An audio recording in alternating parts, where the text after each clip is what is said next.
घोटकी वेझो भुट्टा महला में मुड़स इम्तियाज़ जो ज़ाल महविश भुट्टो ऐं सस रुखसाना भुट्टो मथां तशद्दुद, औरत ज़ख़्मी हालत में तालुक अस्पताल दाख़िल। वाक़े खां पोइ औरत रुखसाना ए सेक्शन थाणे आड़ो एहतजाजी मुज़ाहिरो कंदे दाहींदे चयो त संदसि नाठी इम्तियाज़ साथियुनि आफ़ताब सज्जाद महताब सां गॾिजी मुंहिंजी धीउ महविश ऐं मूं मथां सख़्त तशद्दुद जो निशानो बणायो आहे। हिन दाहियो त इम्तियाज़ मां मूंखे ऐं मुंहिंजी धीउ खे जानी ख़तरो आहे। पुलिस बि असांजी मदद नथी करे।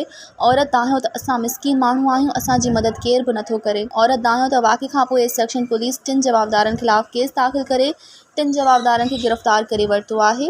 ख़दशो आहे त पुलिस जवाबदारनि खे आज़ादु करे छॾींदी। मसलो ना हुयो, जो पंहिंजो घर जो मसलो हुयो, कोई बेरोज़गारी जो मसलो हुयोसि। ज़ाल सां डेली जो विढ़ंदो हुयो, डेली जो मसला ईंदा हुयासीं। डेली जो इन खे चवंदो हुयो कंहिं महिल मूंखे गाह ॾे, कंहिं महिल गाह जा गिरहू रखिया हुयासीं।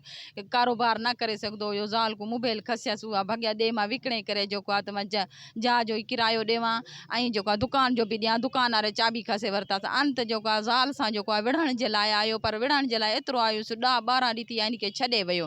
मां धीउ वटि रहियमि वञी करे। हाणे अॼु इहो सबबु राति थियो आहे वठी करे मुंहिंजी धीउ खे इंजो पियो इहो 4 भाउ वठी करे बेदर्दी सां आदम, इम्तियाज़, आफ़ताब, सिजाद, महताब अची करे बेदर्दी सां मारियो अथनि। असां दरवाज़ो बंदि कयो हुआसीं, किराए जी जाइ में वेठल हुई, जंहिंमें दरवाज़ो बंदि कयोसीं, दीवारां चढ़ी करे असां सां विढ़िया आहिनि। अची करे बेदर्दी सां विढ़िया आहिनि। अची करे एतिरा धक मारिया अथनि जंहिंजी कोई हद ई न आहे।